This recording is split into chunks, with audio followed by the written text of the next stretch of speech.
Welcome to the Consummate Athlete Podcast, where we explore what it means to be a well-rounded, happy, goal-crushing athlete. Every week, myself, sports journalist Molly Herford, and cycling coach and kinesiologist Peter Glassford interview experts and chat through all of your training questions. We're excited to have you along for the ride. Hello. Welcome back to the Consummate Athlete Podcast. Peter, how's it going?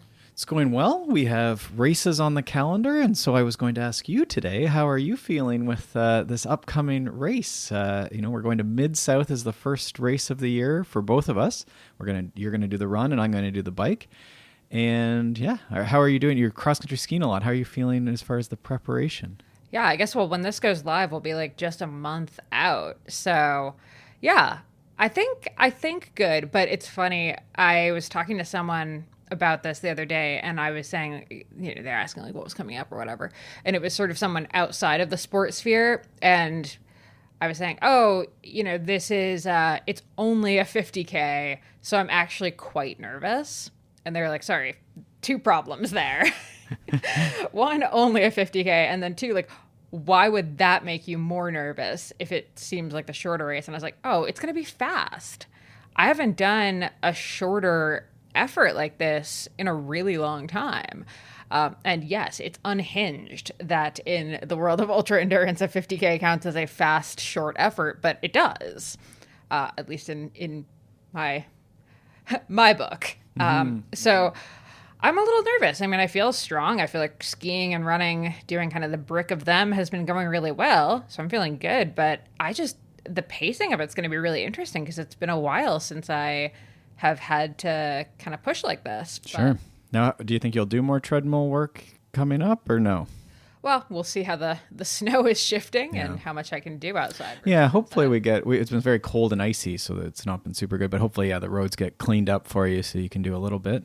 Yeah, although shout out to Norda with their built-in graphite tips that they have in their winter running shoes. These things are phenomenal. But yes, it's still not quite the speed. Well, I know a few people that I work with down in the south, they have had a bunch of ice here that's a little different. So I was asking them if they had spikes or any of these things. So maybe they could look into these Norda spiked shoes as well, which is a good option. Now we have an episode today. We do have an episode today, as we do every Tuesday. And an important episode.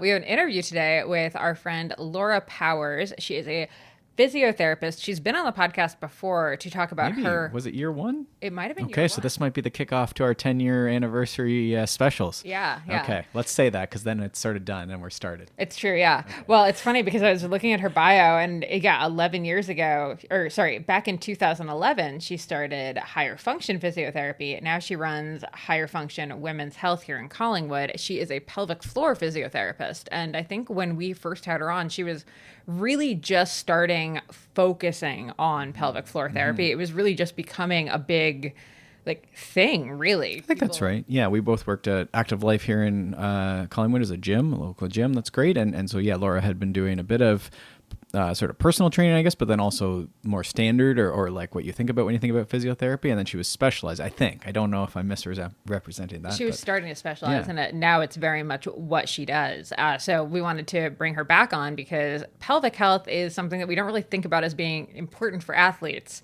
But if you are a woman who has ever felt the intense urge to have to pee mid-run or mid-ride. Sometimes 6 times a run. Sometimes 6 times a run. If you're a man who's had that, this can be a sign that your pelvic floor needs a little bit of work. And it's not necessarily a red flag sign that you should panic. It's more like this is a sign that maybe this just isn't something that you should be ignoring or continuing to ignore. It would be worth getting checked out, right? Because it is something that ties into your core and how you're bracing. And so there could be athletic benefit, but then also this is something that's pretty critical to health as well, right? So you do want to go get it checked out if you do this. And this is the first time I became aware of this. It was just being sensitive to people who didn't care for skipping in the gym or different types of hopping or plyometrics, which is actually something I use a lot. And so I would get sometimes these looks or these people who say, I don't do this. And I'd say, is it like your knees? You got some, arthritis or something? And it would be like, no. And it's like, okay. So I became...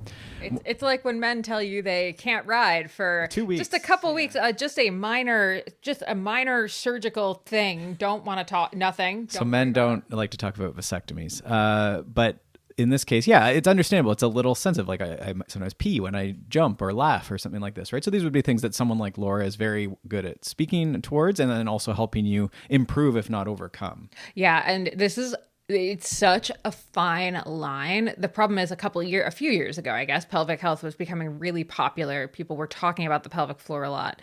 But the problem is the stuff that's going to help when you have a certain issue is going to actually be problematic if you don't have a certain issue. So like all of the Kegel devices, the Kegling, all of that stuff is all well and good in some circumstances, but in others it can actually exacerbate problems. That's right. And I think these are muscles largely, right? This is just the body, and the body likes movement. It likes different things. But in the same way that some people might benefit from stretching, other people might benefit from strengthening. And so that's the issue, right? Is that like if you go and you start like really strengthening a muscle that you've strained perhaps, or maybe even stretching a muscle that you've strained, maybe isn't the best way to go about improving that situation. So it applies to all parts of your body in this case. Exactly. Yeah. So this episode, we have a ton of just really practical advice when you should go look for an expert who can help you with this stuff, what you should be thinking about at home, what is kind of the best protocol and practice.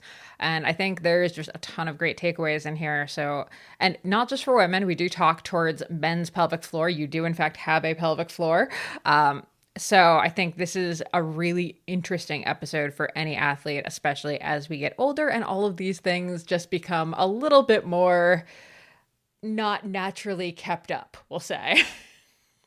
I don't know a better phrase for that.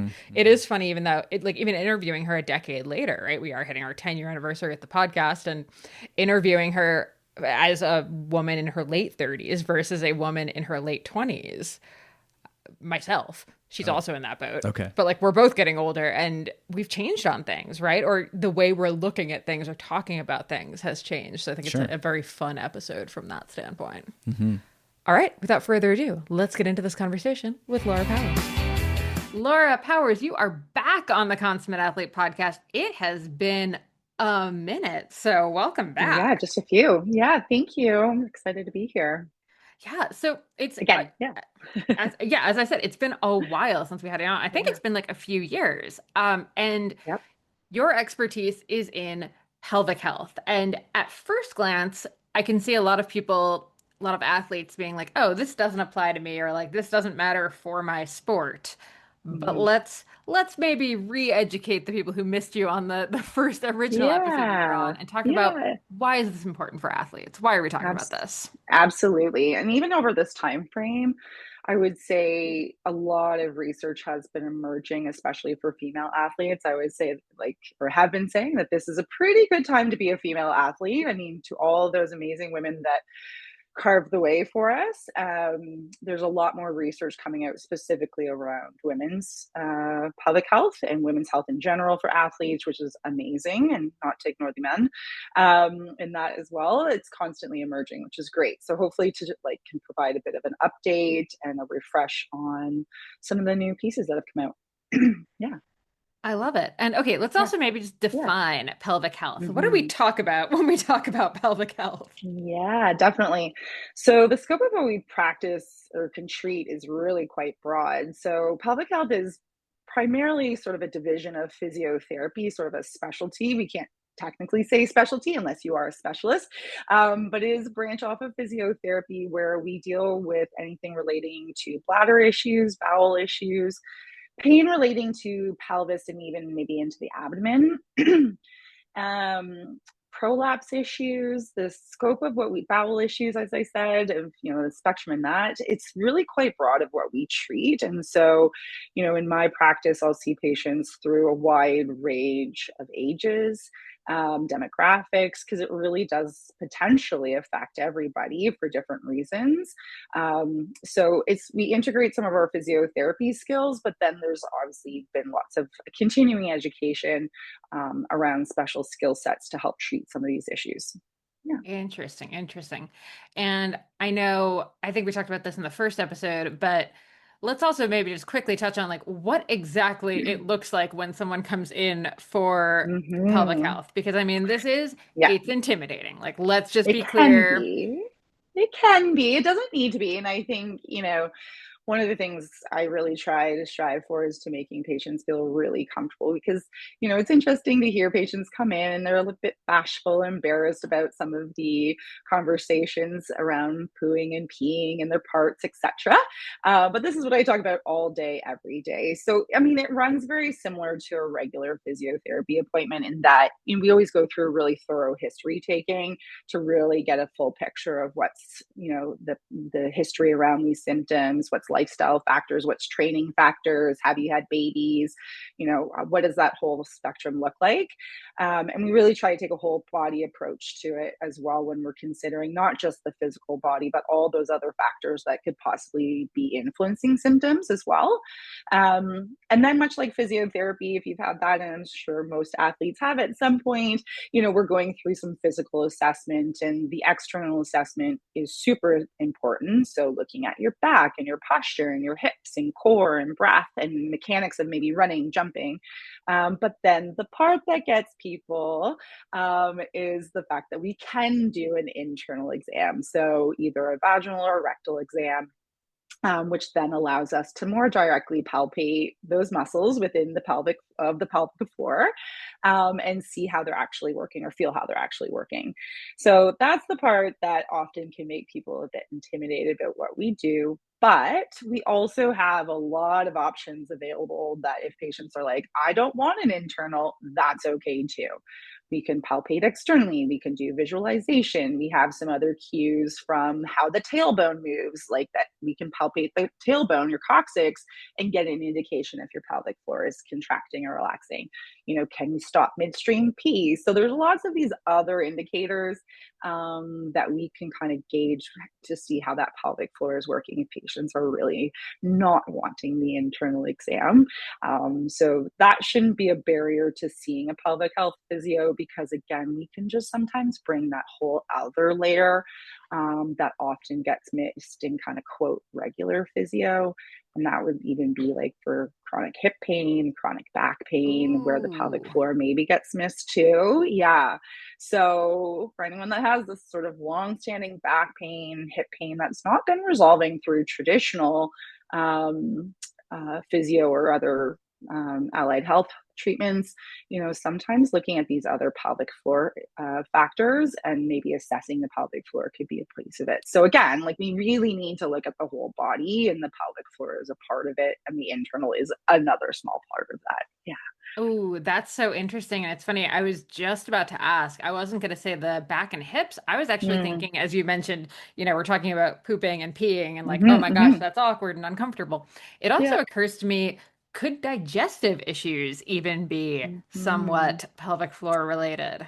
Yeah, to some extent. I mean, Um, not so much that pelvic or digestive issues would necessarily directly. I mean, unless we're talking about constipation, which is kind of a digestive issue, but if like bloating, gassing, reflux, stuff like that, I mean, it can create some extra pressure on pelvic floor, but likewise, it's always that interplay of how much is the pelvic floor the driver, how much is the digestive issues the driver. And Hmm. so that's the other part with, I would say, pelvic physio and especially how I treat is like I know my scope and what I feel comfortable treating. I'll often integrate, say, like a naturopathic doctor or a dietitian. Obviously, ruling out bigger things where we need doctors and specialists, but we often have to integrate all of those things if there is other digestive issues. Yeah. Yeah, yeah. And part of the reason we wanted to have you on is because it's great to think about all of this stuff Hmm. before it's a problem. Like Hmm. partially so you can maybe prevent some stuff, but also so you can become more aware and hopefully like Hmm. catch things maybe at least like a Absolutely. little early. Yeah. Because I imagine you see people a lot of the time when they've been pushing through pain, they've been, Hmm. trying other things. Like Hmm. I feel like most people do not default to, Hmm. I'm going to go see a pelvic floor person. Yeah, no. No, I'm usually like the last resort. They've seen a bunch of different practitioners, and then they're like, well, maybe I should try it, or someone finally mentions that this could possibly help. Yeah, your point is so great, Molly, and I love that you do these podcasts to help create awareness, which is awesome because I think so many times, especially as an athlete, we're used to pushing through things. We're just used to like plowing through, get the job done, do it. And if that's the cost, I have to leak a little bit or I have a bit of hip pain, I know how to push through it, right? But it really then starts impacting the rest of the life of our life. And if we can start honing in on being aware of some of these little yellow flags or little signs that things are changing, you can get on top of it a bit easier. Like any pain issue, but even bladder issues, the more severe it is, sometimes the more challenging it can be to treat it. So, not to say, oh, I jump at every little thing, but if we're aware, like, oh, this is progressing, this is getting a bit worse, it can definitely be a lot easier to treat in those earlier stages, say. And I think, for women, and again, my practice is predominantly women that I work with, I think there's an aspect of some of these pelvic health issues like leaking and sometimes mostly leaking, I would say, or urgency of urination, frequency of urination that has just become normalized. We've kind of just said, oh, either I've had a baby and this is what happens, or I'm aging and this is just what's supposed to happen. And so I just find we kind of become complacent to it because we expect this is a normal part and don't know that there's treatment for it. So that's the part where I think, again, if we can have some education and awareness of what are some of those signs that things are changing, not necessarily for the good, and what we can do to help it. Yeah. Yeah, exactly. That just reminds me of like all of the Depends, like adult diaper commercials, Yeah. where on one hand, I'm glad we're normalizing like the body Yeah. has issues. That's great. But like, Yep. does sort of seem like we could maybe talk about the fact that maybe you don't need to have those issues just because you hit 50 years Absolutely. old. Yeah. And I think And to it, me, yeah. I think of this kind of akin to how I think about regular therapy, which hear me out. Mhm. I think it's a great idea to find someone that you can talk to about your mental health before you're Mhm. having issues. That way they already Mhm. know about your, you know, how nuts your mom is or whatever, Yeah. Yeah. whatever we would happen to say to a therapist. I don't know. Yeah. And Yeah. I think the same is true for pelvic health. I think Definitely. I've done this. I've gone to a pelvic floor person just to kind of get everything checked out to make sure Mhm. everything was working the way it should and to kind of set a baseline for it. Well, that's what I was absolutely gonna like. That was what I was just gonna say.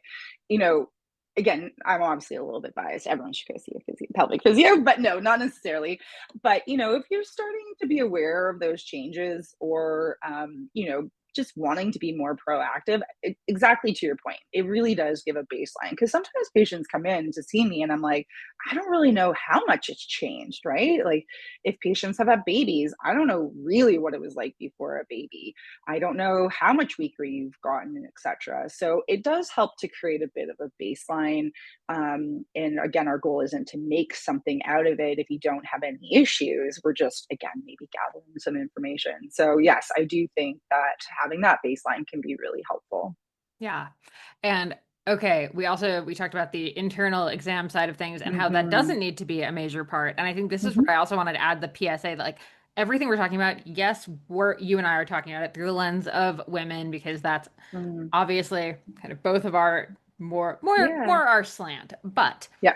this can apply to men too, and I think we've ignored men in it Hmm. because the Hmm. internal exam piece, when pelvic floor stuff kind of first came out, and not first came out, but kind of was getting Hmm. popular a few years back, like the first time we had you on, it was Hmm. all about the internal exam. That was like Hmm. the Hmm. thing that people were talking about. So it kind of Hmm. seemed like, oh, obviously this can't be for men because Hmm. you can't get in there. Well, you can though, that's the thing. Yeah, so for men, it's traditionally a rectal exam. It does allow you to palpate the pelvic floor most directly and is the only access point, really, if we're going internal. What I will say, yes, men for sure can have some of these pelvic floor issues. Sometimes they don't have all of what we would experience as females, just based on our anatomy differences. They won't necessarily get prolapse in the same way where an organ is falling out. And for women, it's, drops and descends out through the vagina.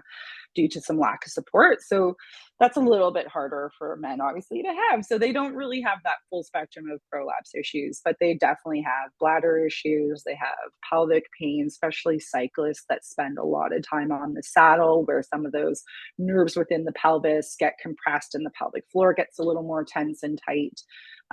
There is a lot around men's health around the prostate. So any prostate cancer and treatment after that, sometimes they can be left with some pelvic floor issues.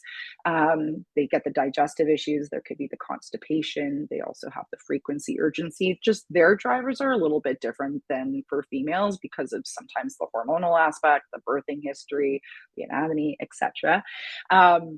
Yes, so they definitely do need pelvic floor physio, and there definitely are pelvic floor physiotherapists that work with men. And same thing, it does not have to be like, you do not have to have the internal exam by any means. There's lots that we can do just through education, verbalizing, and some external palpation as well. And I will say men are definitely more notorious to being a little more apt to jump on it. Like, if there's a problem, let's get this fixed. Whereas again, women will tend to brush it off and like normalize it and, prioritize others. Men, it's like, oh, there's a problem, let's get this fixed. And Okay, they're usually pretty let's just be yeah. honest here. The issue is, as soon as men have any kind of erectile anything, it's, oh dear God, we Yeah, have to fix this. we have to fix it. Yep, So yeah. yep. They can be, from my past experience, very compliant and very diligent and keen to do what is necessary to make this better. So yeah. But yes, there's definitely pelvic floor physio for men, and pain issues. Again, if we're thinking kind of in that athlete realm, I would definitely say sort of the pelvic pain, maybe erectile dysfunction, again, because of the nerve compression. Those are real things, and don't want to take those lightly, because it's like, would you let your sciatica go for a really long time? Like, oh, I can't feel my leg, or I have lots of numbness down my leg. You wouldn't let that go for a long time. So same thing, you don't really want to let those nerves within the pelvis become too irritated for too long. Yeah. Yes, absolutely. Yeah. Okay, let's get back to the females here. Yeah. Yeah. Yeah. Now, we've mentioned leaking as an issue. I want Mm-hmm. to get into exactly what we mean when we say leaking. I mean, it's Mm-hmm. fairly obvious that we mean pee, Yeah. but what do we mean? But like, what is the volume? What is the frequency? And what Yeah. are some of the other issues? We mentioned hip and back pain. I'd love if you could maybe Mm-hmm. flag a couple of specific symptoms of that hip, because hip and back pain can come in Mm-hmm. so many Mm-hmm. different flavors. So I Yep. don't know if there's maybe like one flavor that Mm-hmm. speaks more toward pelvic floor Definitely. compared to Yeah, others. Yeah, for what are the sure. common issues? Yeah. So, it's interesting when we were talking before just about what are some of these symptoms for like female athletes. And it's interesting because like this is just across the board, whether we're athlete or not, maybe more sedentary, but I know we're speaking to mostly athletes out there, whether that be competitive, recreational. Anytime you're doing specific training, in my head, you're an athlete. And so, again, females can have these presenting bladder, bowel issues, prolapse issues. But just if we're looking at athletes versus maybe, again, non athletes or more sedentary, the drivers of why some of these symptoms present, again, can be a bit different. So again, this is some newer information that's coming out too. So baseline, we're talking, one of the most common things is urinary leakage. So stress incontinence is that coughing, sneezing, running, jumping, and it could be like from the start of your run, from like the end of your run, it starts. Anytime you're doing some sort of physical activity or there's a force coming down onto the pelvic floor and the bladder neck sphincters, if that pressure force is too much and you can't control it, you're going to have leakage. No, wait. You Is can, oh, any yeah, amount of leakage like, yeah. is a couple drops Mm, as problematic hmm as an ounce or two? Or hmm Again, it's one of those things where, if there is leaking, I would say it's a sign that something isn't working quite right. It doesn't have to necessarily mean it has to be a large amount to, go seek treatment, but it's something where I would definitely start paying attention to some trends. Is it related to my cycle? Is it related to my fatigue? Is this something that's becoming more prevalent with sneezing and etc.? Are we seeing it starting to happen a little more often? Mhm. But sometimes it is just a couple of drops. And that could be potentially a sign of it worsening. But it's also there could be some other reasons again that are quite situational, that you maybe just pushed yourself too hard. I have a very full bladder. I had a couple cups of coffee before I went for a run. I'm just about to have my period, Yeah. and I had a tiny little drop of leaking at the end of my run. I probably wouldn't be overly concerned. But if you are starting to see that it happens more often, yeah, I would definitely be starting to monitor for any extra changes. Yeah. Hmm. Yeah. Love it. So it doesn't have to just be a large amount. Yeah. Yeah. Yeah. Does that answer? That Yeah. does, yes. Okay. Okay. Awesome. Other Uh, issues. yeah, other issues. So, urgency and frequency of urination, roughly, we should be able to hold 2 to 3 hours between voids.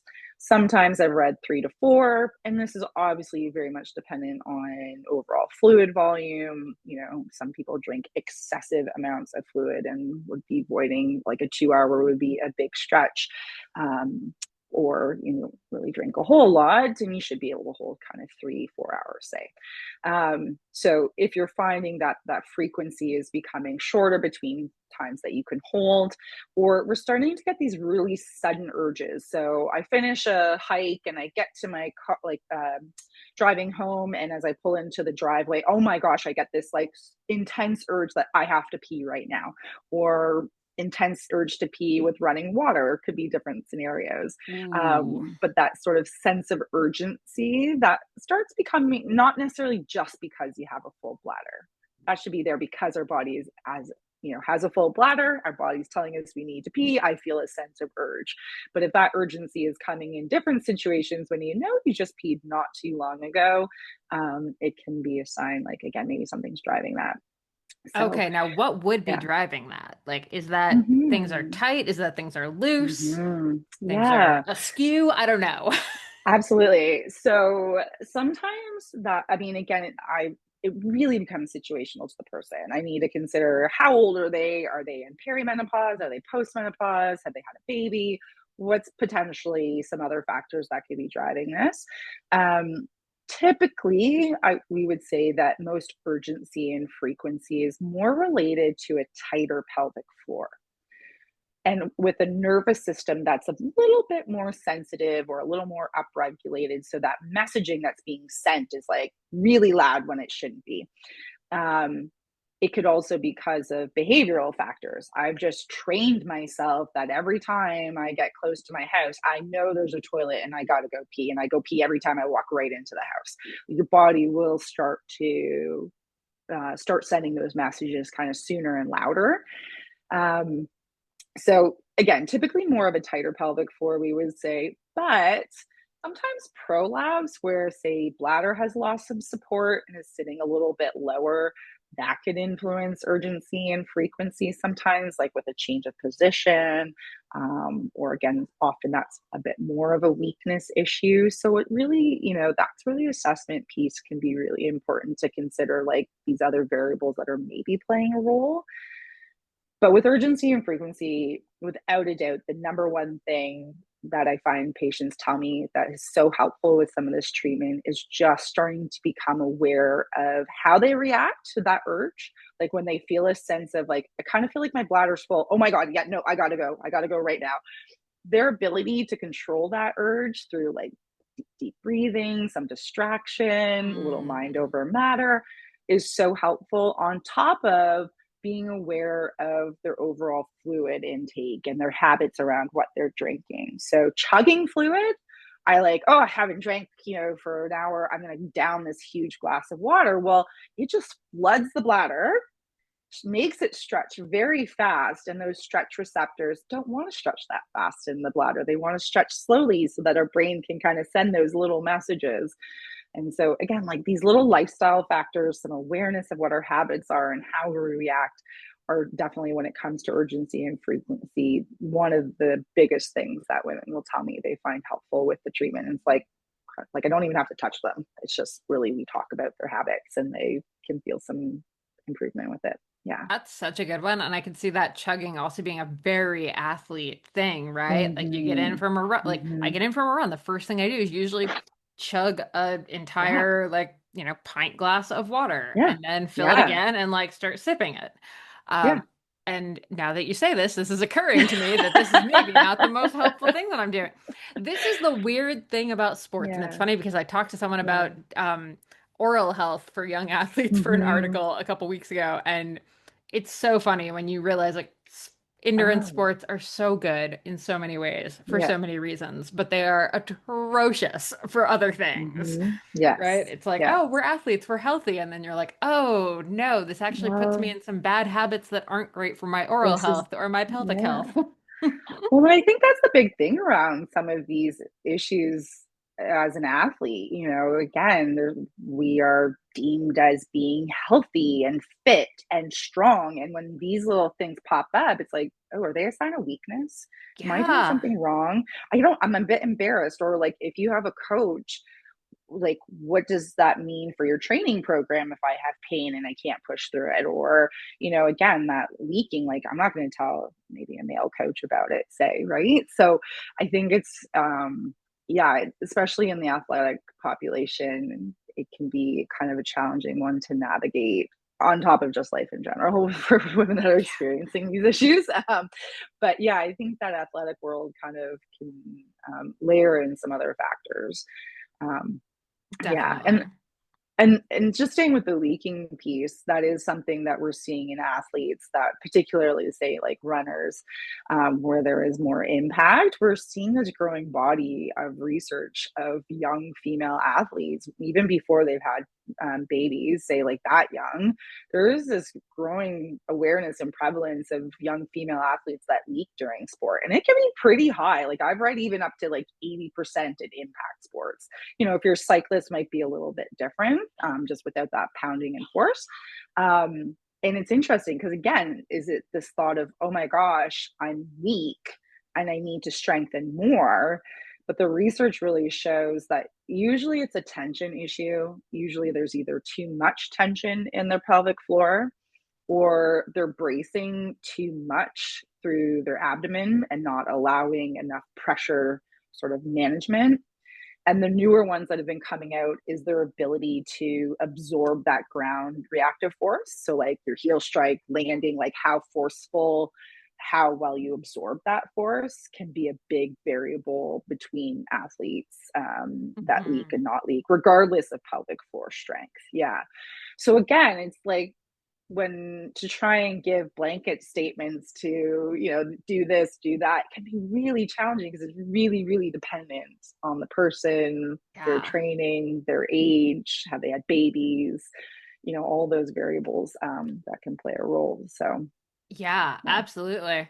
See, it's funny because I'm thinking back to my like younger cycling days and like I'm like, oh yeah, I had so many issues, partially because for me, the issues I rode with only guys and Mm, no bathroom breaks, right? Because if a guy has to pee, it's like 2 seconds on the side, it's like at a yeah. stop sign, they're like done. Yeah. Um, Yeah. for me, it's Yeah. much more of a thing. So like, Yeah. my God, the number of hours that I probably spent in my 20s desperately having to pee and having to Yeah. hold it. I Yeah. probably did so much stretching of my poor little bladder. Yeah. So you probably can hold a little bit more. It's probably a bit distended, but Yeah, again, yeah. it's not necessarily, you can kind of retrain it and adapt it a bit. But yeah, but these are the lifestyle factors that can really influence and set us up for Yeah. later life too. Yeah. Yeah. Yeah. Okay. So we've talked about lifestyle factors, and I had this for later in the thing, and I do want to talk Mm, about it because I think when we talk about pelvic health habits, I think the one that got really trendy a few years ago was everyone mm, was doing the Kegels. mm-hmm, Kegels mm-hmm. were like the top thing to do for Yeah, your pelvic health. absolutely. Let's talk about I mean, there were devices. Like I think you could buy one at Mm-hmm, Walmart that was like how to mm-hmm. do Yeah. Kegels. Yeah. Uh, Let's talk about why these are not one size fits all solutions. Yeah. So kind of what we were just saying, like it really depends. Are we talking about a weakness driven issue? So in some individuals and women, like the pelvic floor is truly weak. So, and that's where the internal exam can sometimes can provide a bit more specific information, and that I can palpate. And we have a grading scale, just the same as like when you go to regular physio, and they're testing the strength of your knee. We are feeling for the amount of muscle bulk that's there, the ability to create some tension within those muscles. How well does it move? How well can you relax it? There's all these little nuances to how that pelvic floor works. And even as I say this, I'm like, I've even read research of like how relevant, like, is constantly evolving of what we're looking at that really deems a pelvic floor strong. But for what we have now, we do assess the grade of it. So are we talking about truly a weakness issue of the pelvic floor and it needs to get stronger, and as we build some strength, we then have better continence and control? And the interesting thing is, like, we're starting to see that there's a lot around the urethral sphincter and the muscles that close around the urethral sphincter. The pelvic floor as a whole is super important, but we do recognize this importance of being able to actually close around the urethra. So, scary fact that over the age of 35, we start losing 2% of that striated muscle around the urethra. So, like, just naturally declining, much Oh, like I we hate lose that. much like we lose muscle mass. Yeah, not a great thing. But we have lots of other things that provide continence as well. So just because that's happening doesn't necessarily mean, but it gives us a focus. Like, we do need to be doing some strengthening around that urethra too. And so, yeah, that's where sometimes the strengthening is important, and that getting that baseline. But sometimes it is because of too much tension. And this is where pelvic floor physio got kind of like a boost of awareness, because we can help differentiate, again, if it's a weakness or tension. And if your muscles are too tense, and that will sort of feel like a lot of rest, like tension, much like if you feel like your neck or shoulders or contract your quads and you feel them kind of on. That's what it kind of feels like in the pelvic floor. It doesn't feel soft, squishy to kind of push into the muscle. When we ask to engage, sometimes there's not a lot of contraction or movement that happens. Or what I'll feel is someone can contract, okay, but when I ask them to release, it's like this really slow letting go. And to me, that's someone that wants to hold some tension in their pelvic floor, and it's hard for them to let it go. Um, so that individual does not necessarily want to do a lot of Kegels. And most women, again, some the research statistics says about 30% of women don't know how to do Kegels properly. I was gonna say So it's also probably we're all just doing a weird ab crunch something. kind of thing. Yeah. Are we sucking in with our belly? Are we contracting our glutes? Can we find the pelvic floor? Are there areas of the pelvic floor that are working or not working? So again, that's where some of these devices or just assumption that you need to be doing all these Kegels isn't necessarily the answer. But it's a piece of it. Hmm. And not to say don't do Kegels, because I kind of feel like we've now gone to this other part of like, well, don't do any Kegels because you're probably too tight. But there's a value to having that ability and awareness of how that pelvic floor works. And if Right. you do need to strengthen, just integrating it into, say, bridges or more functional movement is great, but it might not be isolating those specific muscles. So the example I always give, because nobody gets the pelvic floor really, so I try and relate it to other things. So I'm like, you can do push-ups to get strong arms, and you will, but if you want strong biceps, you want to build up your biceps, you got to do bicep curls. So they're kind of like the Kegel of the pelvic floor is what I kind of attribute I that love to. it. I love it. Yeah. Okay, so on that note, we talked about the chugging water is going to fill your bladder Mhm. very quickly. Um, Mhm. Understanding how the pelvic floor feels, whether or not we're doing Kegels Mhm. on the regular, but just knowing, having that Mhm. awareness. And that's something that, again, going to see someone like you can at least help someone learn, okay, this is what it should actually feel Yeah. like. This is how it's Mhm. effective.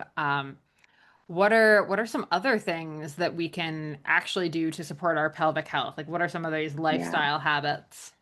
definitely. Um, so there's again some interesting layers beyond just the pelvic floor exercises that can really help the pelvic floor.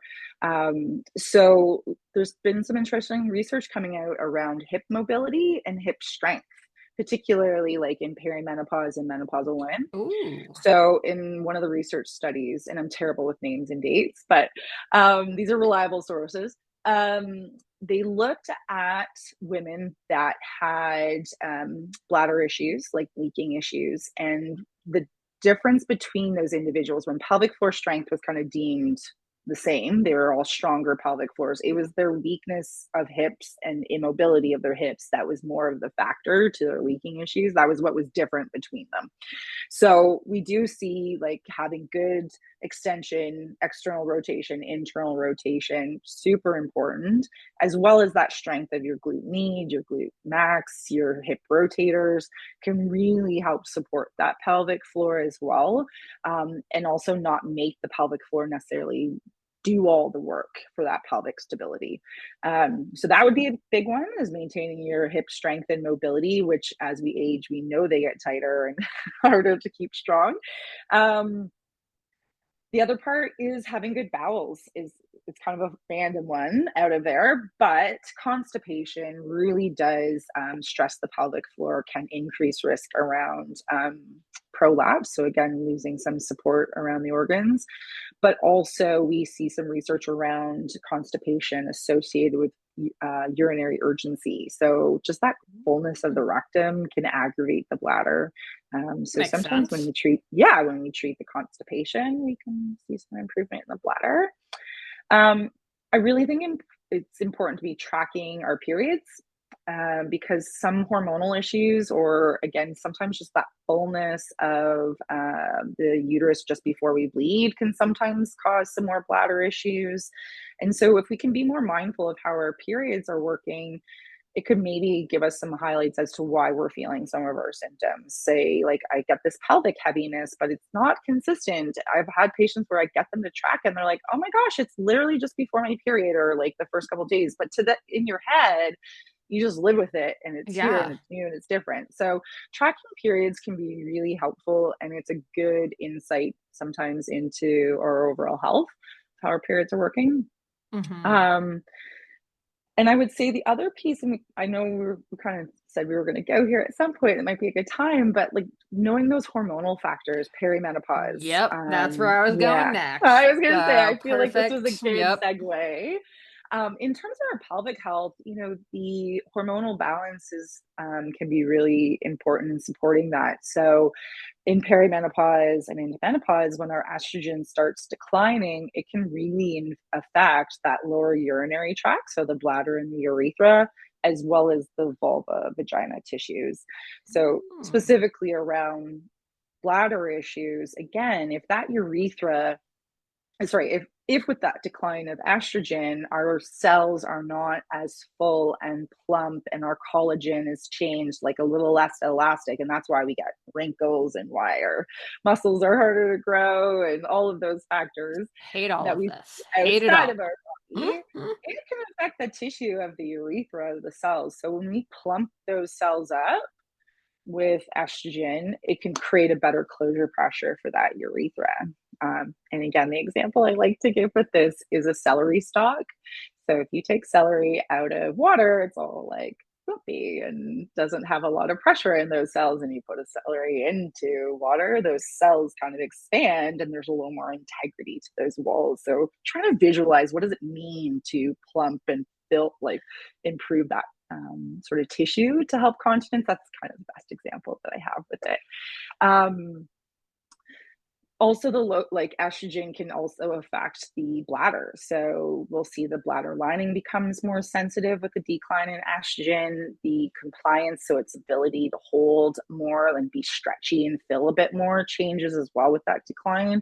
So that's where sometimes using some local estrogen can be important, or depending on where you are in your phase of life, using systemic hormones might help support some of these urinary symptoms.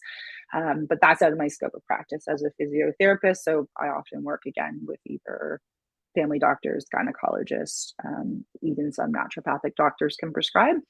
Um, but it's a part of it. So if a perimenopausal woman or postmenopausal woman comes in and they're having sort of a new onset of leaking, or again, slight change in their bladder control with urgency and frequency, it's a part that I would consider that conversation around. Like, this Yeah. is probably going to help adding some estrogen into that tissue. And so it's a cream or a tablet, like a gel cap in a way that you insert into the vagina and it gets more locally absorbed. Very safe, very, easy to use and safe to use long term.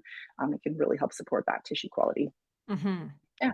Yeah. Yeah, it's interesting. I've even, from what I've seen and talked to a couple doctors about, it's even just like an IUD if you're someone who's in Hmm. that like early perimenopausal. Hmm. So you still have like potential for pregnancy and Yeah. you're Yeah. maybe kind of dabbling with the idea of Yep. hormones and all of that. IUD is actually a really simple way Yeah. to do Great it and point. take care of, just check all those boxes. That's, Definitely. Yeah. It can hopefully definitely that's what I provide some did. of that. Great. Yeah.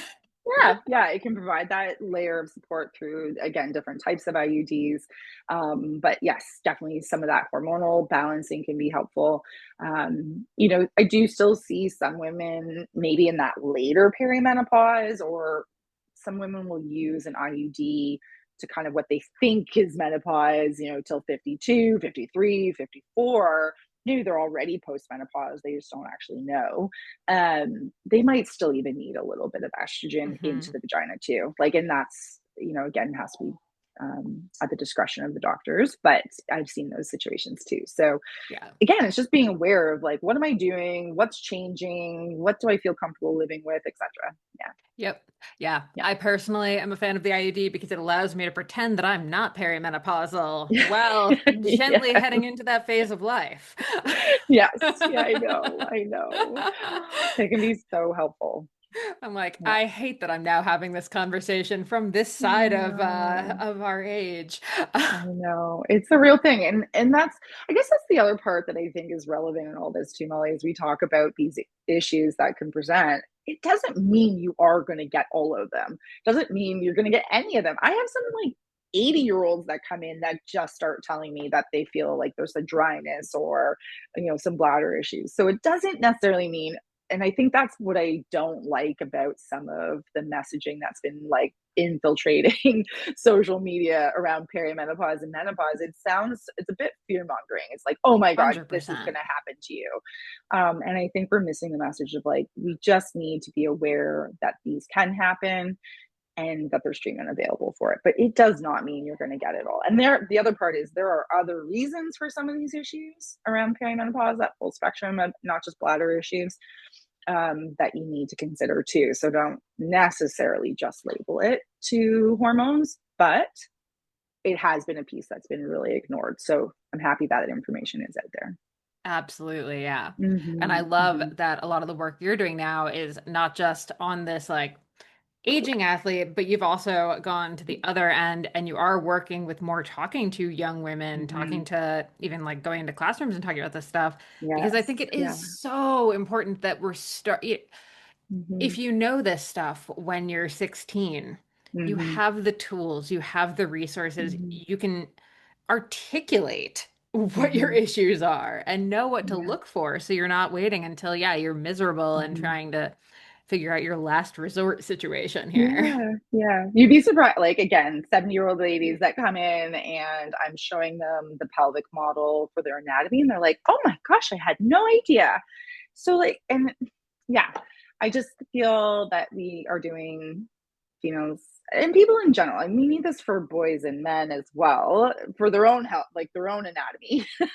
Not that they need to know female anatomy, but for their own You know anatomy, they what? need to Honestly, know a these lot of things. them probably could learn We a could. I little was more. gonna say, I'm Not a trying to bad be. thing. No, I know. My husband did say to me, he's like, you should really just market to the husbands because the husbands will like teach the women and tell them that they should go. So that was his philosophy.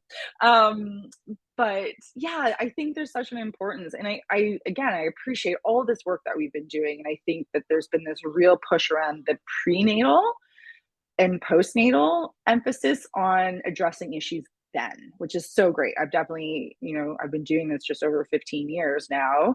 And in those years, seeing more women coming in during pregnancy just to be proactive. Like, I just come to our first point at the very beginning. Like, I just want to know where I'm at, what can I do, which is so great. But I'm like, why are we stopping there? Hmm. Why do we need to just work there? Let's go even younger to teenagers. And especially now that we're getting this information coming out around young athletes and leaking. Like, these are 17-year-old, 18-year-olds that haven't had babies. There isn't that like change of hormone profile necessarily. Um, so I just feel like we can keep doing better, and can can keep educating these females on better knowledge of their body and what they can do. So, Yeah, and I mean, when we talk about keeping girls in sport, if I can name mhm, one thing that would probably get me out of yeah, sport in high school, it would be if I am yeah, leaking during practice yeah, or gym class or any of that, right? definitely. Like, Yeah. talk about something that would be just so embarrassing and awkward, Yes. and to Yeah. give them the information and tools to Mhm. figure out how to fix that, how to work on that. It's Mhm. huge. Well, and that's kind of, it was this like stream of awareness and just again my experience with patients, but like again, we see this research like 1 in 2 women state that leaking is a barrier to physical activity. Okay. Those are older women. They're a bit older, but that's a barrier. And again, we know the benefits of physical activity for bone health, cardiovascular health, mental health, all those pieces. But then we also see research that says if you have bladder issues as a child, you're more apt to have bladder issues as an adult. So don't those two pieces kind of go hand in hand? So don't we need to go back, you know? Anyways, it's just yeah, it's something that I'm pretty passionate about, trying to get more like teens and into our early 20s, women like understanding their bodies, and my passion around athletics has kind of helped me focus on that group of girls. But yeah, really hoping that we can start building that message younger for them. Yes, and obviously with Hmm. Stronger Publishing, I am also very invested in this. Love So it. hopefully in 2026 we'll have some exciting news to Yeah. tease. But Yeah. before then, where can everyone find you, follow you, learn more about what you're doing? Yeah. Shout it out. Yeah, I actually had to go onto my Instagram and just double check my handle because I didn't know. I'm so bad. I'm really not great on social media. I feel like I'm in that funny generation that I'm not like, I'm in it, but not really in it. So you can find me on Instagram, laura.hfphysio. I'm on there. I do try and provide some content. My website is higherfunction.ca. I'm located in Collingwood, Ontario. So I have a private practice here, Higher Function Women's Health, but do lots of virtual as well. So depending where you are in the province, country, etc. Yeah, and if I'm not in my office, I'll be hopefully outside if life will allow, and yeah, with my kids and husband. So yeah, probably I see you on a love it. trail at some point. I've definitely been like, oh, someone like I was on a trail and they're like, oh, you're the vagina lady. I'm like, sure, yep, I'll be that person. So Love out it. hiking whenever I can. Yeah, yeah, So good. Oh, Laura, thank you so much for doing this. As appreciate always, it. so fun to chat with you.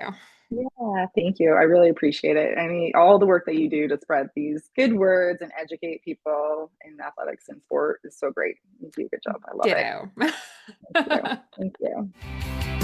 Thanks so much for tuning in to the Consummate Athlete podcast. If you want to hear more training, racing, and endurance sport advice, make sure you subscribe to the podcast and leave us a rating and review. You can also subscribe to our newsletter at consummateathlete.com for a weekly dose of inspiration and advice straight to your inbox.